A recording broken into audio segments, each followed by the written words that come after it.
10ஆம் வகுப்பு இயல் 7 முக்கிய வினாக்கள். குறையொன்றும் இல்லை மறைமூர்த்தி கண்ணா என்ற பாடலை இசைத்தவர் யார்? எம்.எஸ். சுப்புலட்சுமி.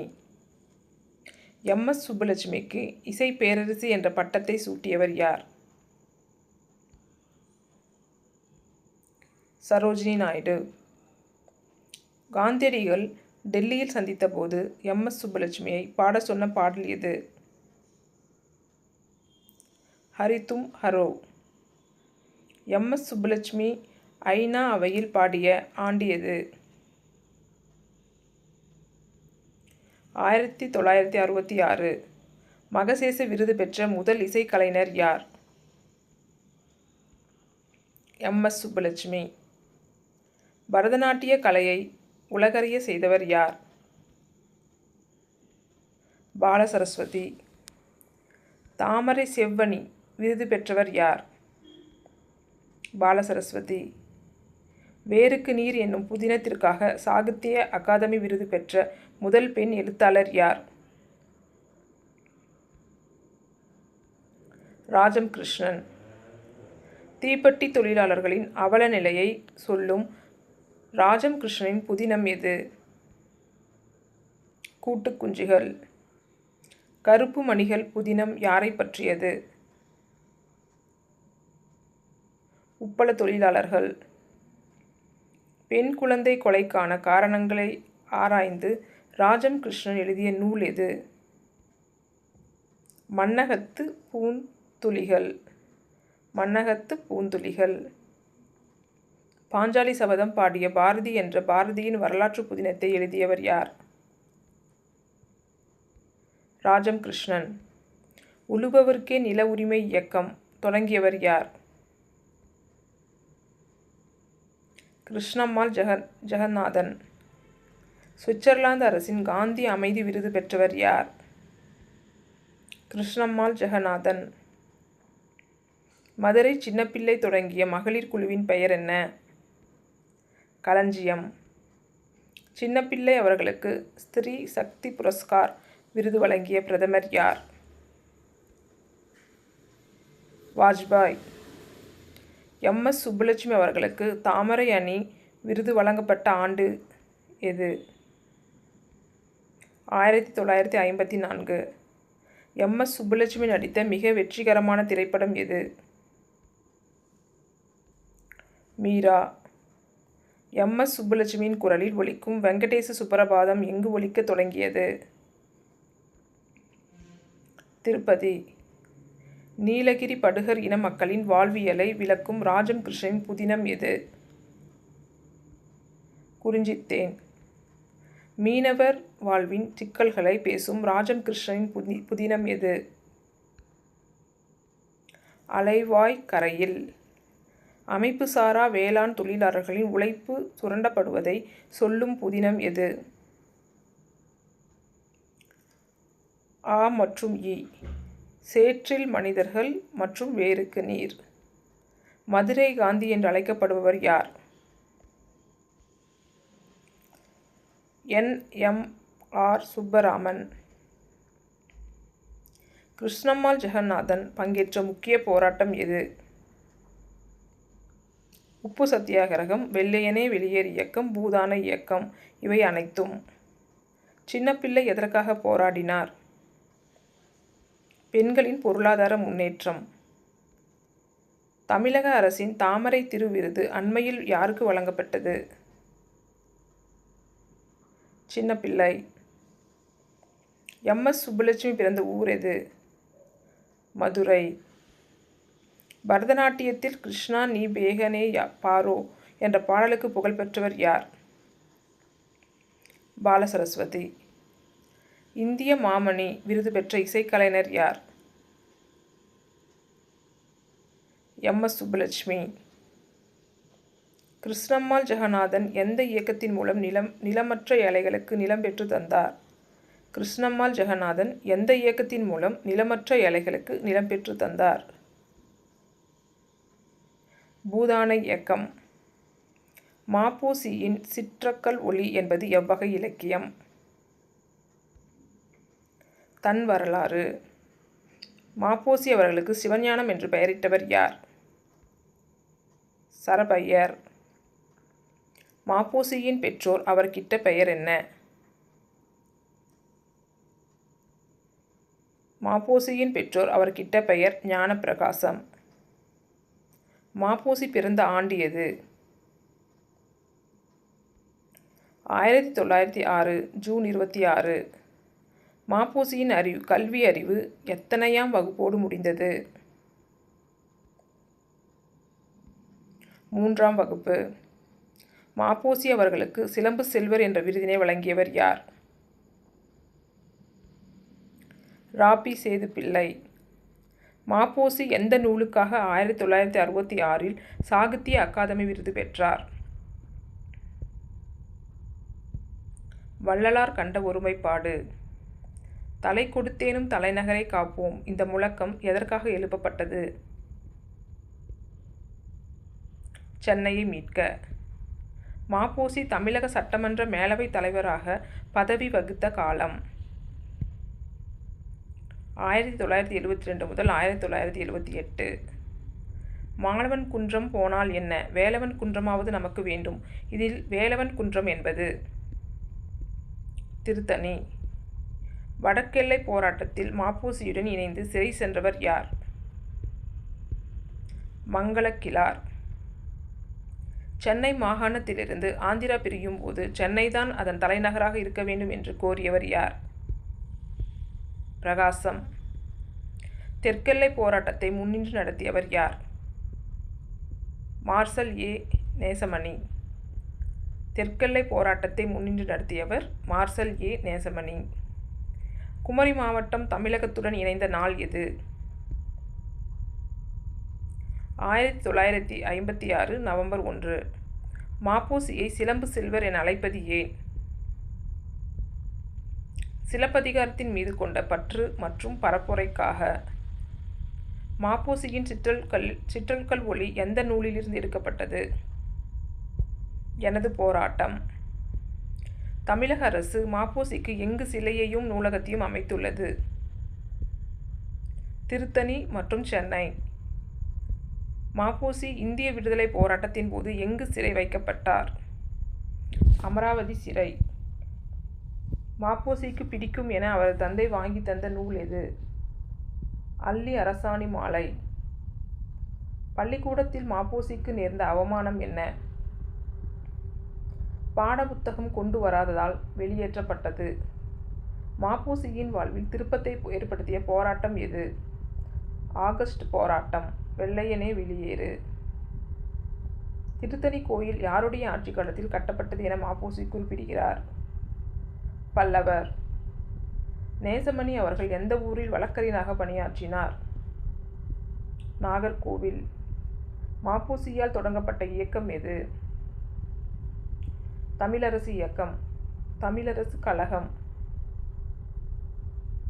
மாப்போசியின் கல்விக்கண் திறந்தவர் என யாரை குறிப்பிடலாம்? தாய். அன்னையார் சொல்லிக் கொடுத்த கதைகளே அவரின் இலக்கிய அறிவுக்கு வித்திட்டது. ஏற்புதிதா என்னும் கவிதையின் ஆசிரியர் யார்? ராஜகோபாலன். கூப்பா ராஜகோபாலன். கூப்பா ராஜகோபாலன் எந்த ஊரில் பிறந்தார்? கும்பகோணம்.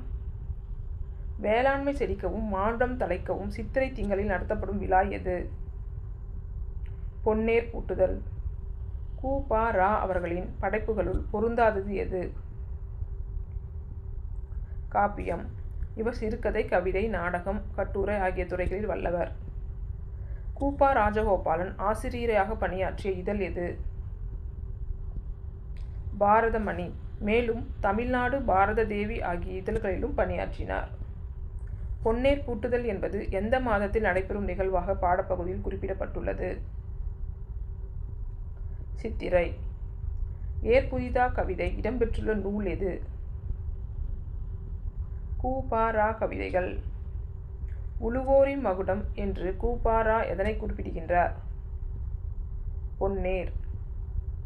சங்கத்தமிழரின் பண்பாட்டு மரபினை விளக்கும் வகையில் கூப்பா ரா கவிதையில் எதனை தொட்டு கும்பிட சொல்கிறார்? ஏர். கீழ்கண்டவற்றுள் கு.ப.ராவின் மறைவுக்கு பின் வெளியிடப்பட்ட நூல் எது?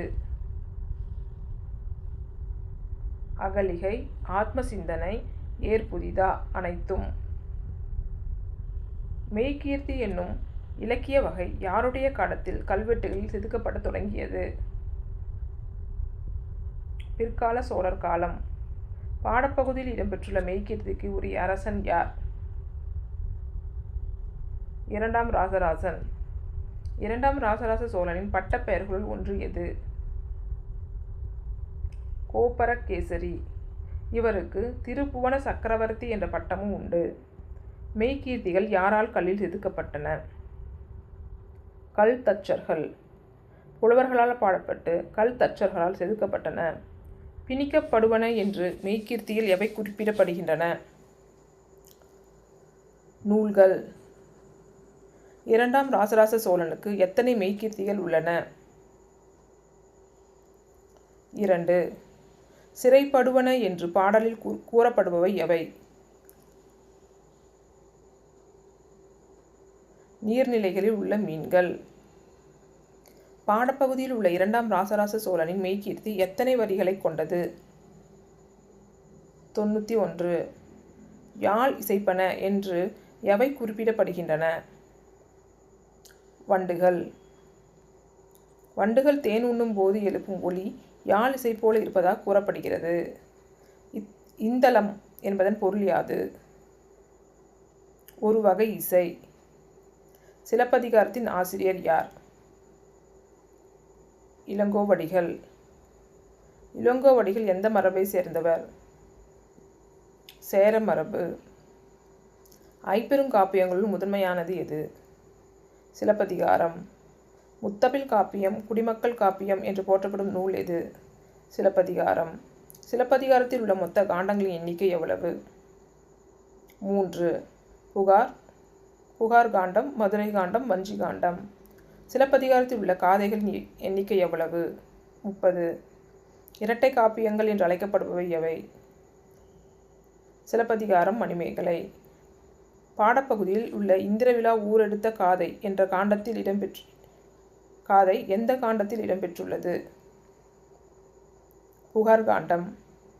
மருவூர் பாக்கம் என்பது எவ்வகை தெருக்களை கொண்டது?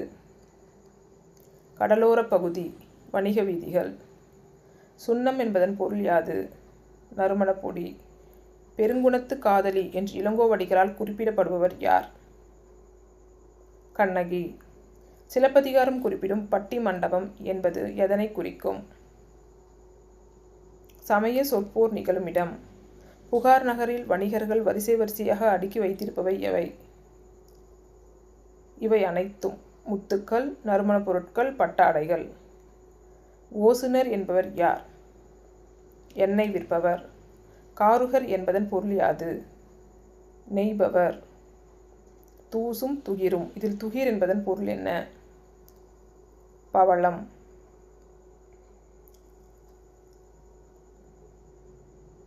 வெண்குடை மற்றும் காமரம் ஆகியவை எதனை உணர்த்துகின்றன? அரச சின்னங்கள், இசைக்கருவிகள். கண்ணகி மற்றும் கோவலன் மதுரைக்கு செல்ல வழிகாட்டியவர் யார்? கவுந்தியடிகள். நெடுஞ்செழியன் என்ற பாண்டிய மன்னன் எந்நூலின் பாட்டுடை தலைவனாக வருகிறான்? சிலப்பதிகாரம். அரசியல் பிழைத்தோருக்கு அறம் கூற்றாகும். இது எந்நூலின் முதன்மையான அறம்? சிலப்பதிகாரம். புறப்பொருள் இலக்கணத்தில் புறம் பற்றிய நெறிகளை கூறும் திணைகள் எத்தனை? 12. மக்கள் வாழும் நிலப்பகுதியின் தன்மைகளை கூறுவது அகத்திணை. மனித வாழ்வின் வீரம், கொடை, புகழ் முதலிய வெளிப்பக்க நிகழ்வுகளை பாடுவது எது? புறந்திணை. பகை நாட்டின் ஆணிரைகளை கவர்ந்து வரச் சொல்லும்போது வீரர்கள் சூடும் பூ எது? வெற்றி. வெற்றிப்பூவின் மற்றொரு பெயர் என்ன? இட்லிப்பூ. பகைவரால் கவர்ந்து செல்லப்பட்ட தம்முடைய ஆணிரைகளை மீட்டலின் போது வீரர்கள் சூடும் பூ எது? கரந்தை. மண்ணாசை காரணமாக பகைவர் நாட்டை கைப்பற்ற போருக்கு செல்லும் மன்னன் சூடும் பூ எது? வஞ்சி. தன் நாட்டை கைப்பற்ற வந்த மாற்றரசனோடு எதிர்த்து போரிட்டு தன் நாட்டை பாதுகாக்கும் மன்னன் சூடும் பூ எது? காஞ்சி. காஞ்சிப்பூ என்பது எவ்வகை நிலத்திற்குரிய மரத்தின் மலர்? மருதம். பகையரசன் முற்றுகையிட்ட தன் கோட்டையை காப்பதற்காக உள்ளிருந்தே போரிடும் வீரர்கள் சூடும் பூ எது? நொச்சி. மாற்றரசனின் கோட்டையை கைப்பற்றுவதற்காக அதனை சுற்றி வளைக்கும் போது வீரர்கள் சூடும் பூ எது? உளிஞ்சை. உளிஞ்சை கொடி என்பது வேலிப்புறங்களில் பரடக்கூடிய எவ்வகை கொடி? முடக்கத்தான். வலிமையே பெரிது என்பதை நிலைநாட்ட இரு நாட்டு அரசர்களும் ஒரு களத்தில் நேருக்கு நேர் நின்று போரிடுவது எத்தினை? தும்பை. போரில் வெற்றி பெற்ற மன்னன் தன் வெற்றியை கொண்டாடும் வகையில் சூடும் பூ எது? வாகை.